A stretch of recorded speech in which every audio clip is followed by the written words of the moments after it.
Each person has their ability to think for themselves, the less space there is for stupidity. Dietrich Bonhoeffer's theory of stupidity. Have you ever had the feeling that stupidity is more dangerous than evil?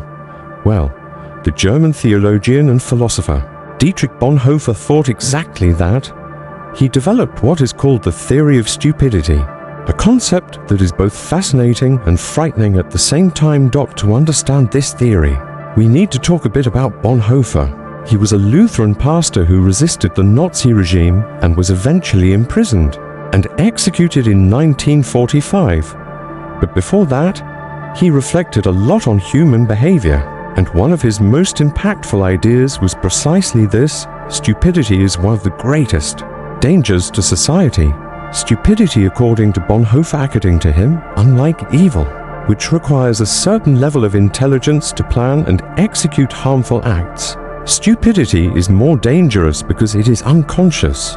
A stupid person does not question, does not analyze, and often follows absurd ideas without reflecting. Think of it this way: a classic villain knows they are doing something wrong, and may even change their mind.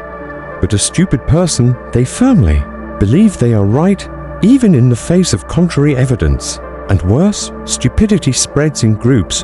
The larger the number of people following a stupid idea, the harder it becomes to fight it. Why is stupidity so dangerous? The danger of stupidity, according to Bonhoeffer, is that it becomes a collective phenomenon. When individuals become part of a group with a closed mindset, they stop questioning their actions.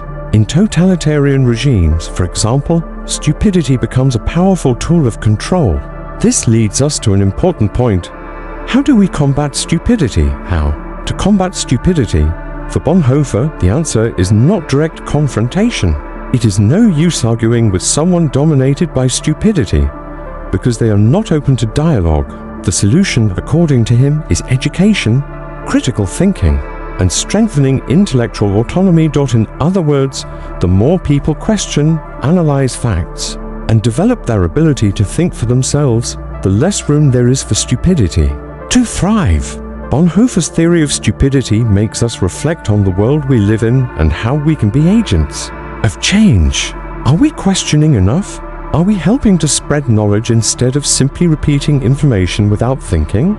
Leave your opinion in the comments. Have you noticed this phenomenon in real life? How do you think we can fight it?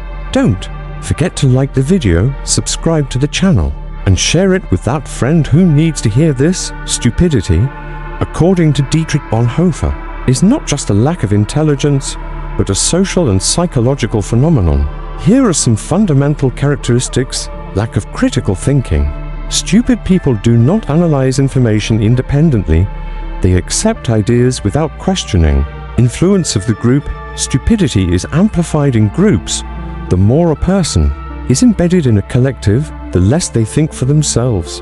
Resistance to reason, logical arguments, and evidence do not change the opinion of someone dominated by stupidity.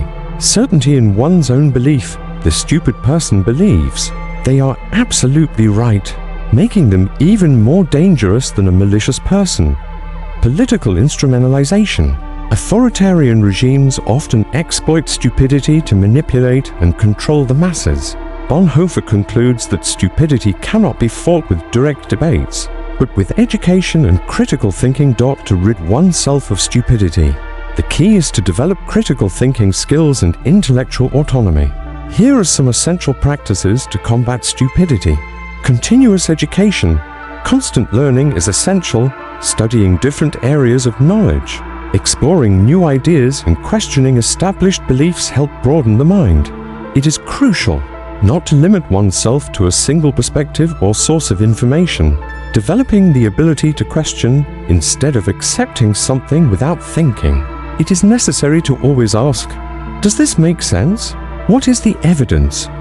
What are the potential biases?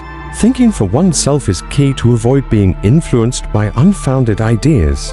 Reflecting on one's own beliefs.